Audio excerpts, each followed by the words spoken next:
बिस्मिल्लाहिर्रहमानिर्रहीम। अपने चैनल पर मैं आप सबको खुश आमदीद कहता हूँ। चैनल को सब्सक्राइब करें, वीडियो को लाइक करें और बेल आइकन को प्रेस करना मत भूलिएगा। बहुत शुक्रिया। आज की वीडियो में जो मैं नक्श देने वाला हूँ ये आप अदावत के लिए भी इस्तेमाल कर सकते हैं, बंदिश के लिए भी इस्तेमाल कर सकते हैं। और इसमें जो लोग कहते हैं कि हिंदी में नक्श दें या उर्दू में हमें नहीं समझ आती, तो ये नक्श जो है उन लोगों के लिए भी बहुत आसान है, क्योंकि इसमें उर्दू का कोई लफ्ज़ नहीं है, ना इसमें अदाद है। इस नक्श में सिर्फ तिलिस्म इस्तेमाल हुए हैं, और जो तिलिस्म इस नक्श में इस्तेमाल हुए हैं ये बहुत से लोग मोहब्बत के लिए भी इस्तेमाल करते हैं, लेकिन वो नाजायज़ तरीके के लिए इस्तेमाल किया जाता है। तो मैं जो ये नक्श देने वाला हूँ इसमें आप इसको बंदिश लगाने के लिए या किसी की अदावत के लिए, तलाक़ के लिए या अपनी मंगनी तोड़वाने के लिए भी इस्तेमाल कर सकते हैं। इसमें आपने अदाद लिखने होंगे नाम के, लेकिन वो मैं आपको आखिर में चल के बताता हूँ कि कैसे लिखने हैं। ये स्क्रीन पे आपको नक्श नज़र आ रहा है। ये नक्श आपने बिल्कुल इसी तरीके से बना लेना है जैसा कि आपको स्क्रीन पे नज़र आ रहा है। इसमें आपने सबसे आखिर में जो दो आपको बंदे की शक्ल नज़र आ रही है जो उल्टे हाथ की तरफ नीचे है, वो आपने सबसे आखिर में बनाना है, और दो आपने उस सूरत में बनाना है जब आप दो लोगों के दरमियान अदावत के लिए नक्श बनाएंगे, तब आप ये दो बनाएंगे। लेकिन अगर आप किसी एक शख्स के लिए बना रहे हैं, उस पर किसी किस्म की बंदिश लगाने के लिए, तो यहाँ पर सिर्फ एक आपने ये शक्ल बनानी है। बिल्कुल इसी तरीके से आपने नक्श बिल्कुल बना लेना है। और जहाँ पर आपको खाली खाना नज़र आ रहा है आखिर में उल्टे हाथ की तरफ नीचे खाली मैंने डब्बा सा बनाया हुआ है, वो आपने डब्बा नहीं बनाना है। वहाँ पर आपने सिर्फ जो है अदाद लिखने हैं उन दो लोगों के नामों के जिनके दरमियान आप अदावत कराना चाहते हैं, और दरमियान में जो आपका मकसद है यानी तलाक़ दे या मंगनी तोड़ दे, उसके भी आपने अदाद लिखने हैं। यहाँ पर नाम नहीं लिखने हैं, आपने इस नक्श में सिर्फ अदाद लिखने हैं। नाम लिखेंगे तो फिर आपका काम नहीं होगा, क्योंकि इस नक्श में बाकी सारा तिलिस्म यूज़ हुआ है, और यहाँ पर भी आपने सिर्फ नाम के लिए अदाद ही इस्तेमाल करने हैं। और अगर आप किसी एक शख्स के लिए बना रहे हैं बंदिश के लिए, तब भी आपने उसके नाम के अदाद लिखने हैं, और जो भी आपका मकसद है, जो जिस चीज़ की आप बंदिश लगाना चाहते हैं, वो भी आपने अदाद की शक्ल में लिखनी होगी।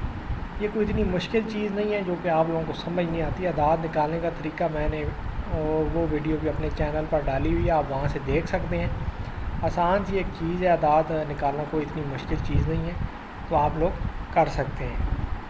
इसमें तिलिस्म यूज़ हुआ है, इसमें आपको ज़वाल माह या रूज माह इसकी कोई ज़रूरत नहीं है। सिर्फ़ आपने दिन के 12 से लेकर मगरिब के दरमियान इस नक्श को बनाना होगा।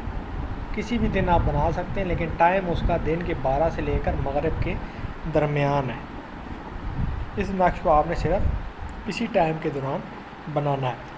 अब आपने करना ये है कि जिस दिन आपने ये नक्श बनाया है, उसी रात को आपने इस नक्श को लेकर खुले आसमान के नीचे चले जाना है, चाहे वो घर का छत हो या कोई खुली जगह हो। रात के टाइम इशा के बाद आपने छत पर या किसी भी खुली जगह पर खुले आसमान के नीचे चले जाना है। इसको आपने खोल के बिल्कुल रख देना है नीचे अपने सामने बिल्कुल, और इसके चारों कोनों पर आपने मोमबत्तियाँ जलाकर रख देनी है। नक्श के चारों कोनों के ऊपर आपने मोमबत्ती जलाकर रख देनी है, और आपने बैठ जाना है और इस नक्श की तरफ देखना है जब तक कि चारों मोमबत्तियाँ जलने के बाद ख़त्म हो जाएंगी, बुझ जाएंगी, तब तक आपने इस नक्श की तरफ देखते रहना है।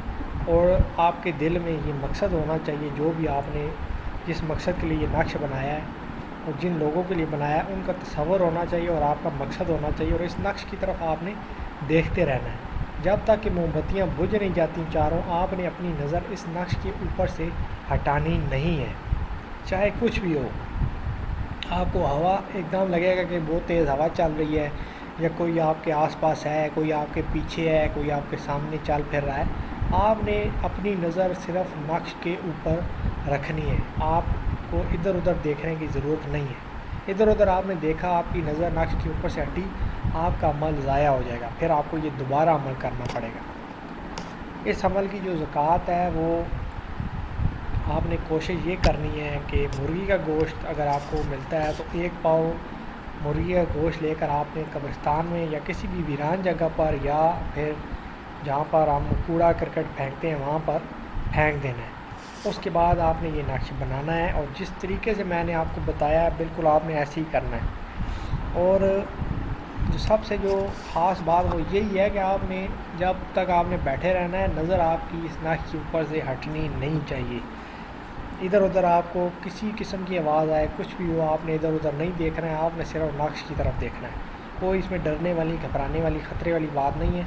بس آپ کا جو بھی مقصد ہے وہ آپ نے دل میں سوچنا ہے، اور آپ کا جو کام ہے وہ ہو جائے گا۔ اب اس میں یہ ہے کہ اگر آپ اعداد نہیں نکال سکتے ہیں، یا آپ جو مقصد ہے اس کے اعداد نہیں نکال سکتے ہیں، یا لوگوں کے ناموں کے اعداد نہیں نکال سکتے ہیں، تو اس کے لیے ضروری یہ ہے کہ جب آپ کا جو تصور ہے، یعنی کہ جب آپ سوچیں گے کہ ان دو لوگوں کے لیے میں نے نقش بنایا ہے اور میرا مقصد یہ ہے، تو وہ آپ نے دل کے اندر جب سوچنا ہے تو آپ کا تصور اتنا مضبوط ہو کہ اگر آپ نے نام نہیں بھی لکھے ہیں تب بھی آپ کا کام ہو جائے۔ یہ ایک دن کا عمل ہے، آسان سا عمل ہے، اس میں کوئی اتنی مشکل چیز نہیں ہے۔ صرف یہ ہے کہ آپ کے دل میں یقین ہو، اور آپ کا تصور جو ہے وہ بالکل اتنا مضبوط ہونا چاہیے کہ آپ ادھر ادھر آپ کا دھیان نہ جائے۔ آپ نے صرف ایک ہی چیز بارے میں سوچنا ہے جس بارے میں آپ نے نقش بنایا ہے، پھر آپ کو نام لکھنے کی ضرورت بھی نہیں ہے۔